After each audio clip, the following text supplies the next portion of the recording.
मां सती भगवान शंकर के साथ में कुंभज बाबा के आश्रम में कथा सुनने के लिए गई है, पर सती मैया को शायद ये नहीं मालूम था कि कथा में बैठकर जो मांगा जाता है वो प्राप्त होता है। कथा में बैठकर जो हमारे भीतर मनन चिंतन में जो आता है वो प्राप्त होता है।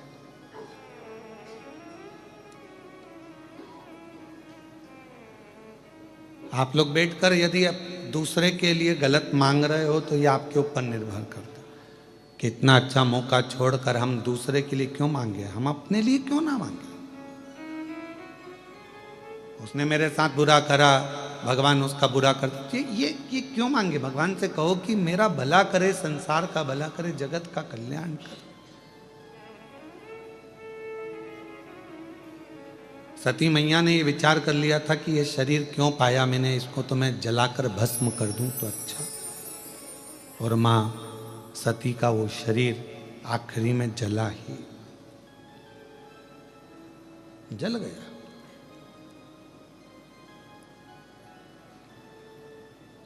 आप सब में से कुछ लोग तो ऐसे होंगे जिनकी यहाँ खेती होगी, जमीन होगी, खेती करते होंगे।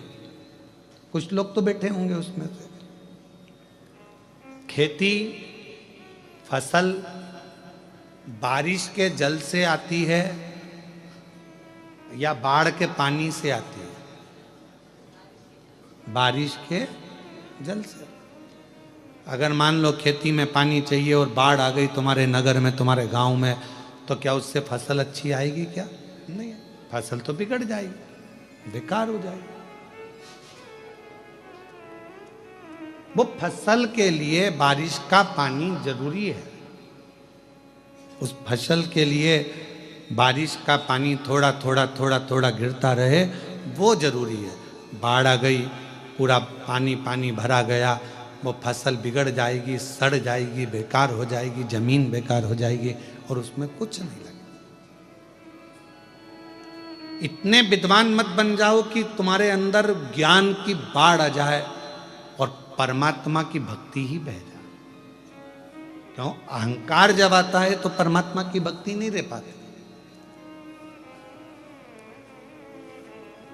तुम मुझे जानते नहीं हो, मैं कौन हूं, मैं वहां का ये पदाधिकारी, मैं वहां का ये अध्यक्ष, मैं वहां का ये ना ना ना, ये तो भगवान ने मौका दिया है। ढेर सारे लोग संसार में रहते हैं, पर परमात्मा ने तुमको इस लायक बनाया है कि तुम उसकी सेवा कर रहे हो, तो अपने भीतर का अहंकार निकाल। उसने आपको इस लायक बनाया, नहीं तो कितने थे।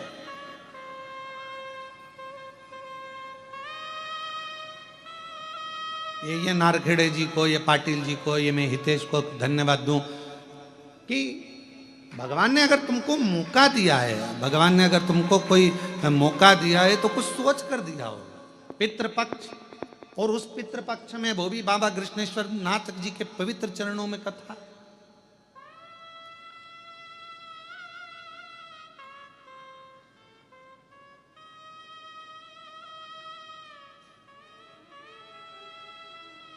किसी आनंद के साथ कहीं परमात्मा ने अगर कृपा, और आपको भी हम धन्यवाद देंगे जितनी मेरी जीजियां बैठी हैं, जितने जीजा बैठे हैं, जितनी मेरी बेटियां बैठी हैं, बेटा बैठे हैं, मेरी माताएं बैठी हैं, भाई बैठे हैं, इन सबको मैं धन्यवाद दूंगा।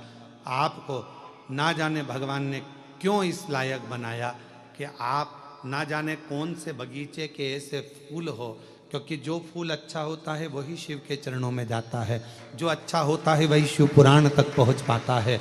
भगवान के वो पुष्प हो जिसको भगवान अपने पास में लेकर करीब।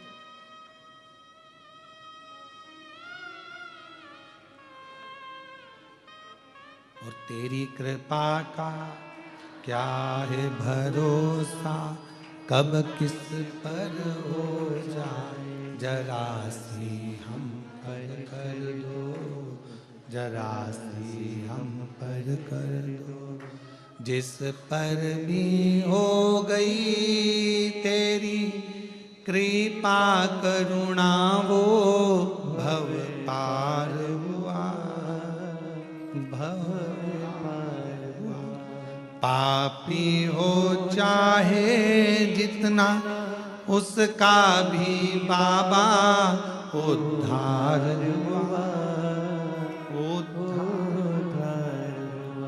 गिद्ध अजामिल गणिका जैसे तेरे मन को भाए, जरा सी हम पर कर दो, जरा सी हम पर कर दो। कितना कड़प नाम का भगवान शंकर का ऐसा भगत शिव महापुराण में आता है कि जिसने केवल प्रवचन में सुना था कि शिव जी को जल चढ़ाना चाहिए, भोलेनाथ जी को भोग लगाना चाहिए, बेलपत्र चढ़ाना चाहिए, ना वो बेलपत्र को पहचानता है, ना वो भोग चढ़ाना भगवान को प्रसाद का भोग लगाना जानता है, ना उसके पास जल चढ़ाने का कोई पात्र है। बस कड़प ने सुन लिया प्रवचन में, तालाब में गया, मुंह में पानी भर लिया, मुख में पानी भरा, हाथ में कोई जीव को मारकर उसका मांस रख लिया, पेड़ों की पत्तियों को तोड़ लिया, शिव जी के मंदिर में पहुंच गया। भगवान के मंदिर में जाकर जूते से तो पत्तियां हटाई और मुंह का पानी भगवान पर चढ़ाकर भोग धरकर, बेलपत्री तो थी नहीं, जो पत्तियां तोड़ी थी वही चढ़ा दी।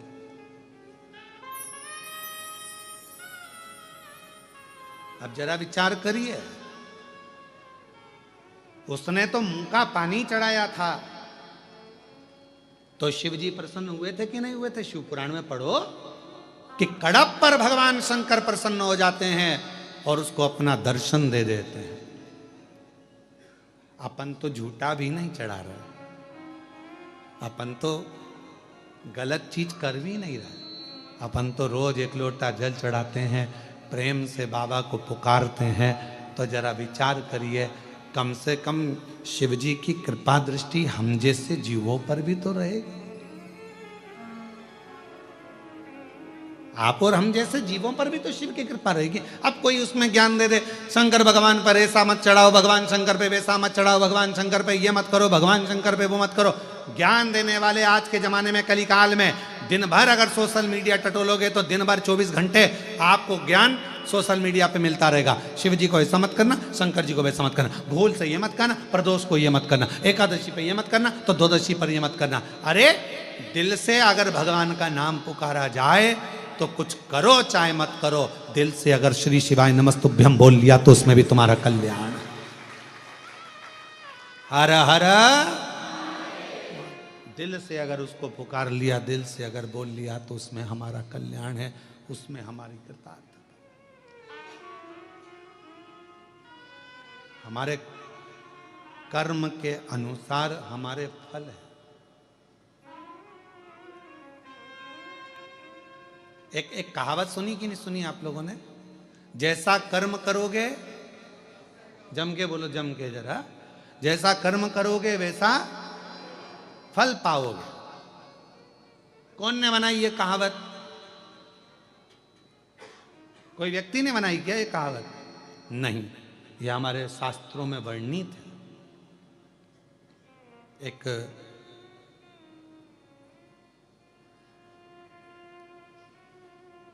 काम देश के राजा थे जिनका नाम था सुदक्षण, और उनकी धर्म पत्नी का नाम था सुदक्षिणी।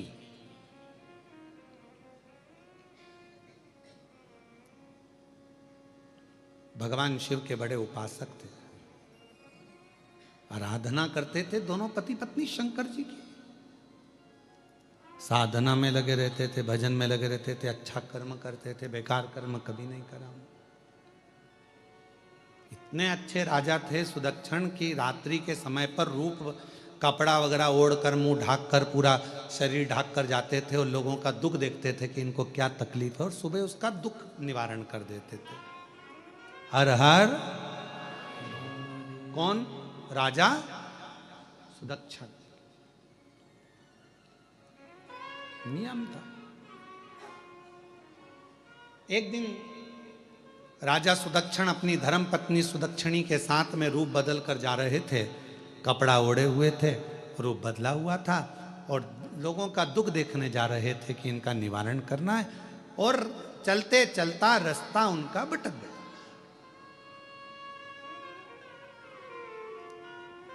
रास्ता भटका, एक ऋषि के आश्रम में, एक संत के आश्रम में पहुंच गए। रात का समय था, बहुत तेज भूख लग रही थी, बहुत तेज। और इतनी तेज भूख लग रही थी, कहाँ राजा ने अपनी रानी सुदक्षिणी से कहा कि मुझे खाने के लिए कुछ तो चाहिए, भूख लग रही। रानी कहती है इतनी भय रात्रि में, इतनी भयंकर रात्रि है, कहाँ से क्या मिलेगा। सामने एक संत की कुटिया नजर आई, उस कुटिया में प्रवेश कर गए। डलिया में फल रखे थे, दरवाजे के बाहर उन फलों को राजा रानी ने खाना प्रारंभ कर दिया। सुदक्षिण अपनी धर्मपत्नी सुदक्षिणी के साथ में फल खा रहे थे,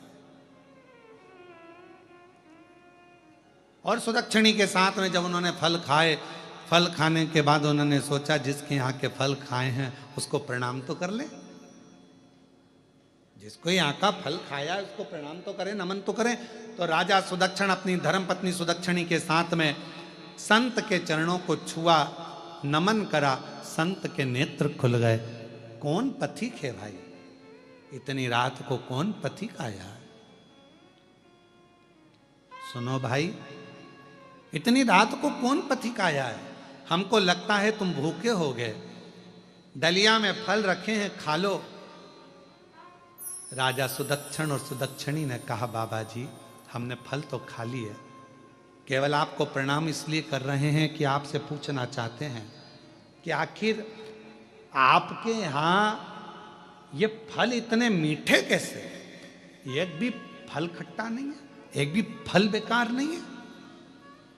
संत उठकर बैठ गए और उन्होंने कहा कि हमारा राजा बहुत अच्छा है, हमारा जो राजा है बहुत अच्छा है, खूब दान करता, धर्म करता, पुण्य करता, शिव की आराधना करता, भगवान का भजन करता, कृपा उसके ऊपर शिव जी की बनी हुई है, तो उसकी प्रजा खुश रहती है, इसलिए हमारे यहाँ की भूमि भी मीठे फल देती है। अच्छा, और मान लो तुम्हारे यहाँ का राजा अगर बेकार कर्म करेगा तो क्या फल कड़वे हो जाएंगे? बिल्कुल हो जाएंगे। राजा सुदक्षिण ने विचार करा, जरा प्रैक्टिकल करने में क्या जाता है, प्रैक्टिकल तो करें। और प्रैक्टिकल करते रहे। एक महिला ने, एक जीजी ने लिखा कि मैंने भी आपकी कथा का प्रैक्टिकल करा।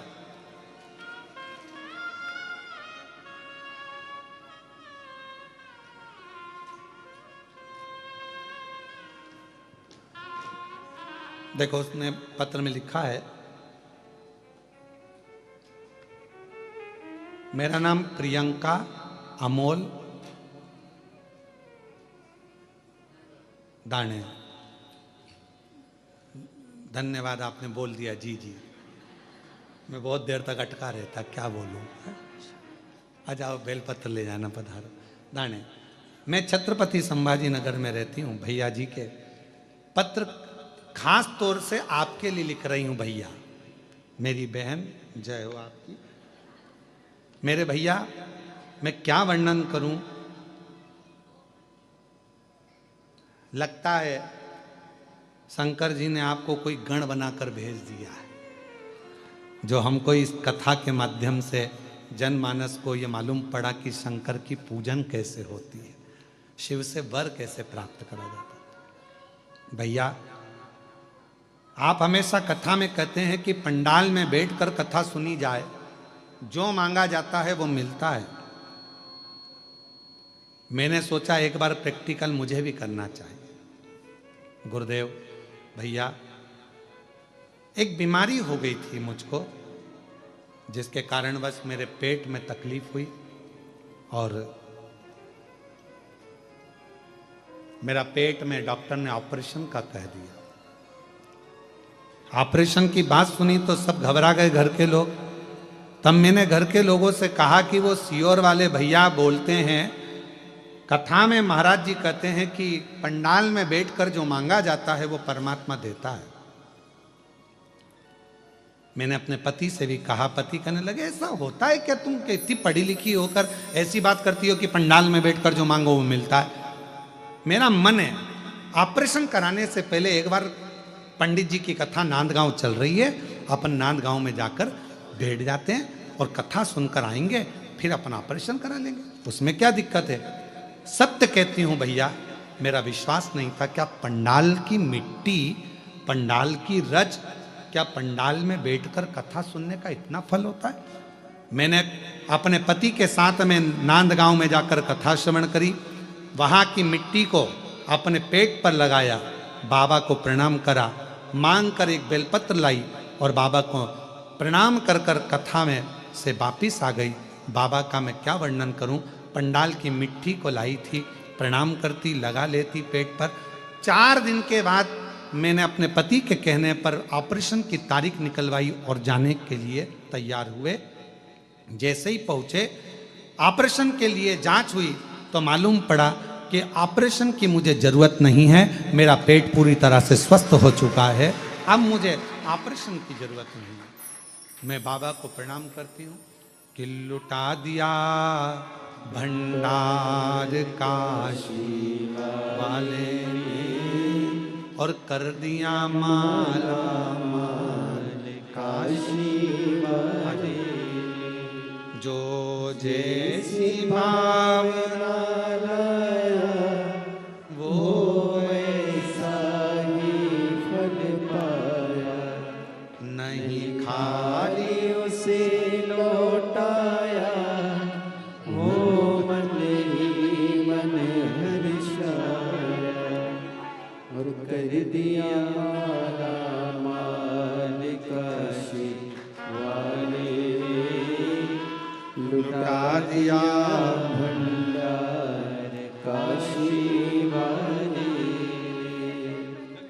लुटा दिया भंडार। हाँ, आपका भी पत्र है वाले, कर दिया कौन सा है इसमें से? काशी वाले, वो छाले जो हो गए थे यही है।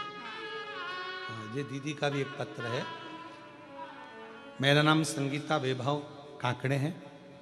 मेरे पैरों में छाले हो जाते थे और वो छाले फूटते थे तो घाव हो जाते थे। मेरा पांव इतना सड़ चुके थे कि चलना भी दुश्वार। लोग कुछ ना कुछ कहते रहते।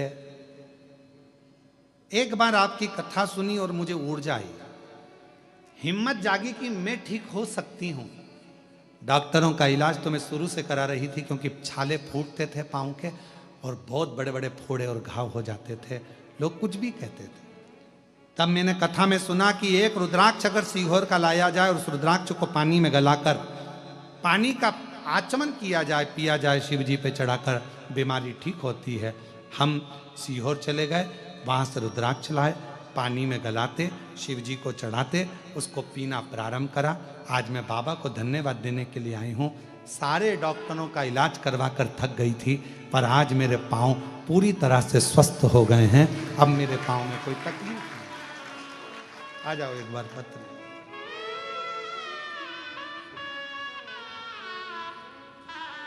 रोते नहीं, अब तो ठीक हो गए भैया, बाबा ने अच्छा कर दिया, क्या दिक्कत है? शिव कृपा है ना, अब रोते नहीं, अच्छा खुश होकर जाए। बाबा ने पाँव में इतने घाव हो गए थे, छाले फूटते रहते, घाव होते रहते, छाले फूटते रहते। लोग अपशब्द कहते, आड़ा टेढ़ा बोलते कि पाँव ऐसे हो गए, पर शिव की कृपा से आज डॉक्टरों का इलाज कराते कई साल हो गए थे, पर ठीक नहीं हुई थी, पर शिव ने उसको पूर्ण ठीक करा।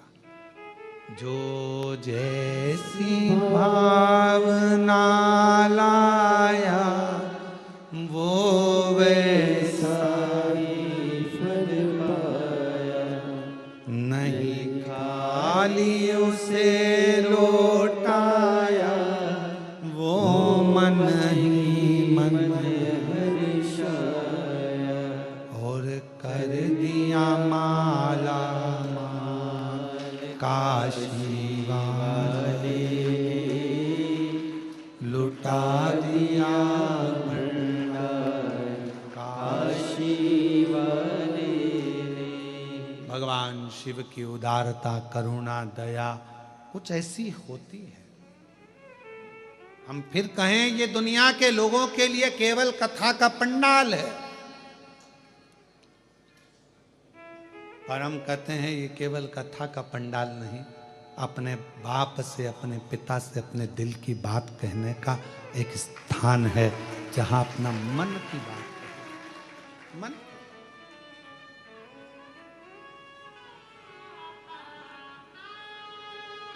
दिल की बात है।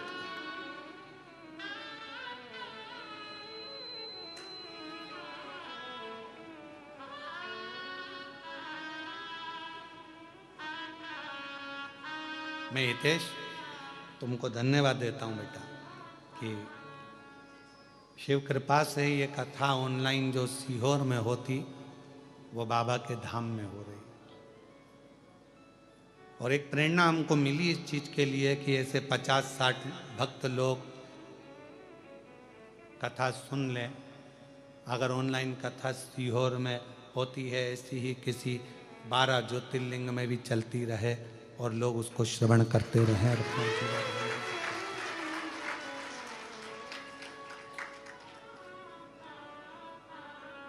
शिव की उदारता से, शंकर की करुणा,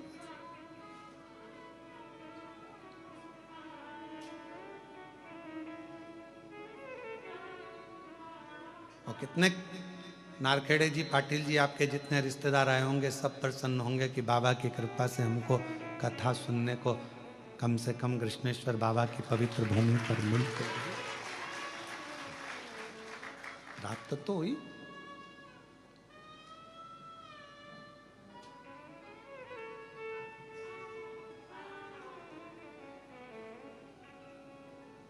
कई लोग कहते हैं कथा में बहुत धन लगता है। हम कहते हैं कथा में पैसा नहीं लगता, व्यवस्थाओं में पैसा लग सकता है। पंडाल लगना है, भोजन व्यवस्था करना है, ये करना है, वो करना है। हितेश से पूछना जरूर सीवर वाले महाराज ने कितना कितना धन ले लिया, पूछिए। कथा का पैसा नहीं लगता, व्यवस्था ये आपकी है, आप जो कर रहे हैं व्यवस्था आपकी है। और मैं तो कितना मान्य, आप होटल के मालिक को भी मैं धन्यवाद दूंगा कि जब हितेश ने कहा कि कथा होना है तो उन्होंने कहा किसकी होना है, तो कहा सीहोर वाला। तो पहले तो आश्चर्य में पड़ गया, हो गई कथा हो। हाँ, फिर उन्होंने कह दिया जो तुम्हारी इच्छा हो वो करो, पर कथा हो जाए। ये संस्कार है। मैं बेटी आपको धन्यवाद देता हूँ। ये होटल मालिक के संस्कार हैं, ये उनकी धर्मपत्नी और उनके परिवार के संस्कार हैं कि जो शिव कृपा करो।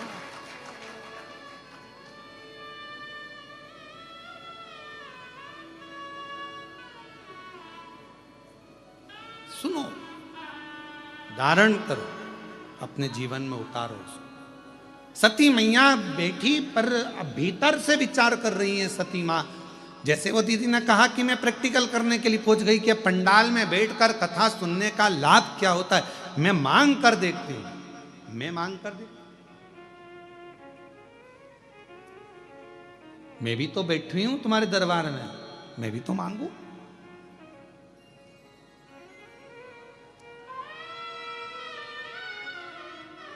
तो वो उन्होंने प्रैक्टिकल कर कर देखा।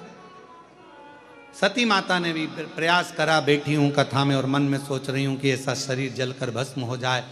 जो सोचा था कथा में पूर्ण हो गया। अच्छा सोचो, जितनी देर कथा में बैठो उतनी देर अच्छा सोचो, अच्छा विचार लेकर।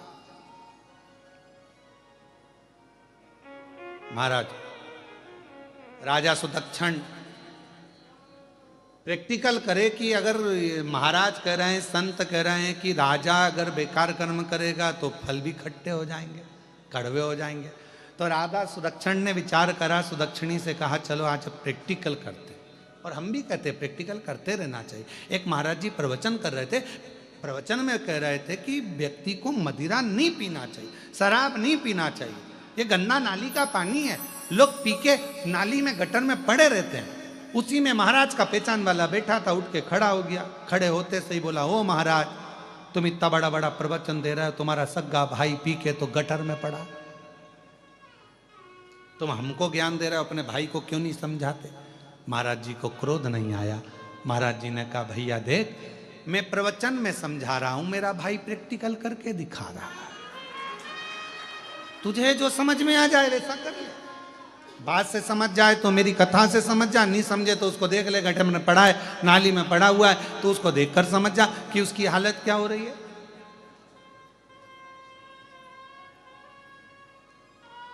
ये तेरे ऊपर निर्भर करता है। सुदक्षण ने ये विचार करा और राजा सुदक्षण चल दिया अपने नगर में। और नगर में जाने के बाद उसने झूठ बोलना, गलत काम करना, लोगों को परेशान करना प्रारंभ करा कि मैं देखूं तो सही क्या ऐसा होता है, क्यों नहीं होता। एक पत्नी ने अपने पति से कहा, कल जो भिखारी आया था ना बहुत बदतमीज है। पति ने कहा, तुझे भिखारी से क्या मतलब? नहीं, कल जो भिखारी आया था ना वो बहुत बदतमीज है। पति ने पूछा, हुआ क्या, वो तो बोल। कल मैंने उसको खाने के लिए भोजन दिया, भोजन लेकर गया, और आज आया ना जब सवेरे तो मेरे को रेसिपी बुक देकर चला गया, मुझे भोजन बनाने की किताब देकर चला गया, और मेरे से कहता है, मैडम कल की सब्जी कच्ची थी। बताओ। पति खुश होकर बोला, जो मैं 40 साल में नहीं बोल पाया वो आज बोल कर चले। आज बोल 40 साल में। पाटिल जी जोरदार ताली बजाए, जोरदार ताली बजाए। और चुप चुप बैठे हो, जरूर कोई बात है। सबसे तेज ताली पाटिल जी बजाए हैं। तो कहा, जो मैं 40 वर्ष नहीं बोल पाया वो आज बोल गया। भोजन सब्जी कच्ची है। भगवान सुदक्षण राजा ने विचार करा, मैं प्रैक्टिकल करता हूं। और राजा सुदक्षण ने प्रैक्टिकल करा, असत्य बोला, गलत काम किया, परेशान किया, कष्ट दिया। और उसके 6 महीने बाद पहुंचा वो संत के यहाँ। फिर वहाँ के फल खाए तो वो कड़वे थे, खट्टे थे। संत के चरणों में राजा सुदक्षण ने हाथ जोड़कर कहा, आपने बिल्कुल सत्य कहा, जैसा कर्म करोगे वैसा फल पाओगे। ये हमारी कहावत शास्त्रों की है, ये बनाई हुई कहावत नहीं है, राजा सुदक्षण की कहावत। अच्छा कर्म करिए, अच्छा मिलेगा। आप अच्छा कर्म करते रहोगे तो फल मीठा मिलता रहेगा, सब अच्छे रहेंगे, सब स्वस्थ रहेंगे। आप जितना जितना श्रेष्ठ कर्म करेंगे उतनी उतनी जिंदगी प्रसन्न होकर जीते रहोगे। और जहां हमारे जीवन में हमने बेकार कर्म, असत्यता के साथ, गलत कार्य के साथ अपने जीवन को जिया, वहां हमें कष्ट भोगना पड़ता। सती माता कुंभज बाबा के आश्रम में बैठी हैं। मन में गलत भाव आ गया कि मेरा शरीर जलकर भस्म हो जाए, और वही हुआ। शंकर जी ने मांगा था कुंभज बाबा के आश्रम में कथा सुनते हुए मुझे राम का दर्शन हो जाए। तो कुंभज ऋषि के यहाँ से जैसे ही चले तो मेरे शिव जी को राम जी का दर्शन हो गया। और सती माता ने मांगा था कि ऐसा शरीर जलकर भस्म हो जाए। तो माता सती दक्ष प्रजापति की यज्ञशाला में जाकर जलकर भस्म हो जाती है। कथा में बैठकर जो तुम्हारे मन की कामना है, जो तुम्हारे मन का भाव है, कथा में बैठकर वो प्राप्त होता, वो मिलता।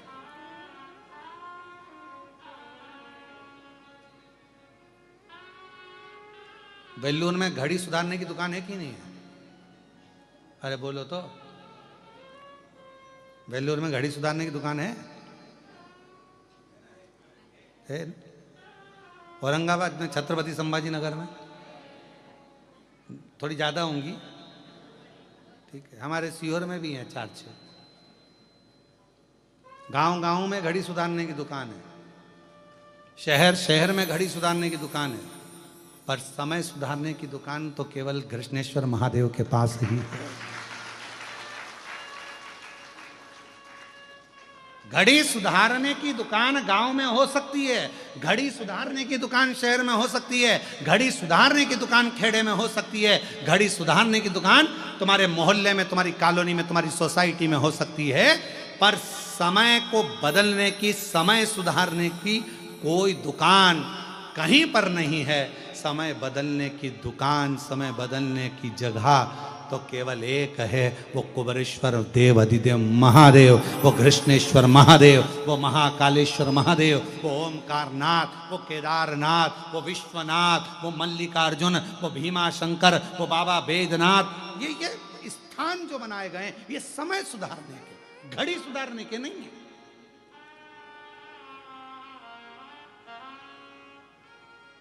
पूछने वाले हमसे प्रश्न कर लेते हैं 12 ज्योतिर्लिंग क्यों होते हैं? हमने कहा 12 भी तो बस्ती है।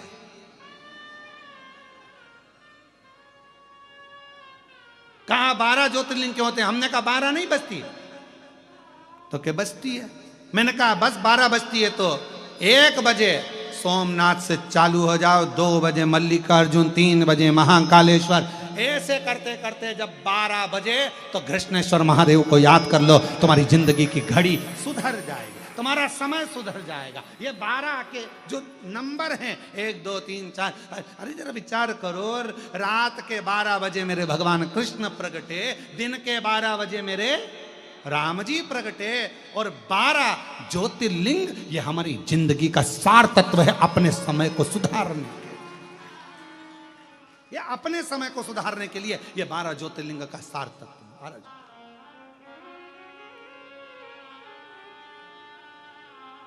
हमारे यहां तो एक भजन भी है,